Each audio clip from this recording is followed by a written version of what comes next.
So we use EquiSpot on our horses to help prevent ticks since they're usually out on pasture. And it causes a little bit of a tingling of the skin. And even though we brush it in and all of that kind of stuff, the horses like to come into these piles of hay, which is why we leave them here, in order to scratch their backs. So these are the horses we have already done EquiSpot on, except for the one I'm leading right now. And they're coming in here to scratch their backs. EquiSpot we like a lot because it helps us minimize issues with ticks. It also is a fly and mosquito detractant, if you will. They don't like the smell of the citronella oil.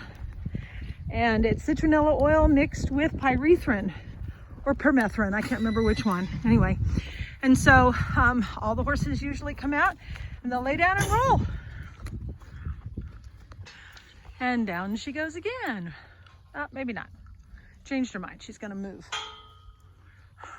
Where you going, Lily? Change your mind? Okay. She went to a better scratching pile. Again, we leave these piles of hay here for the very reason you see. In case they want to scratch their backs, or if they want to lay down here versus out there in the grass. Either way, it doesn't matter to us.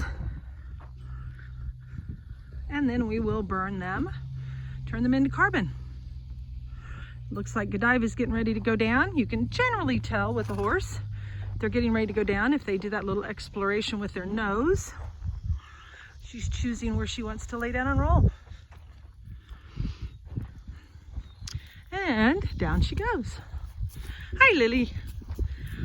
Hi, Lily girl. Looks like Tegan's getting ready to roll as well.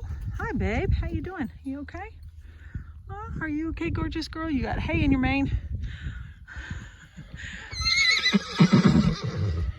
So Godiva's almost up.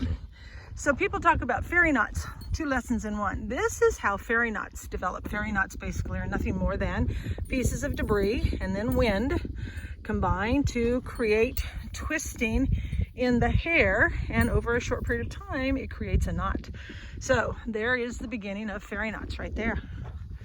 Tegan is down for the count. And Lily is saying, I want some attention. Sorry, baby girl. And then right there, what Godiva is doing, she's also scratching her belly. So about this time of year, we have problems. He's scratching his belly as well. We have problems with cattle flies that like to come and on what we call the ventral midline, which is, this is Lily's belly. It's right up in there. There's what I refer to as a bit of a seam. The hair goes different directions from the middle of that. It's kind of a developmental thing. And so it doesn't have a lot of hair protection. And the cattle flies from our neighbors' cows like to come over and find that area to see if they can find or reach blood, because it doesn't have much hair protection. So it tends to be a little itchy. We treat it routinely with SWAT, but let's face it, a little scratch is better than a little medication.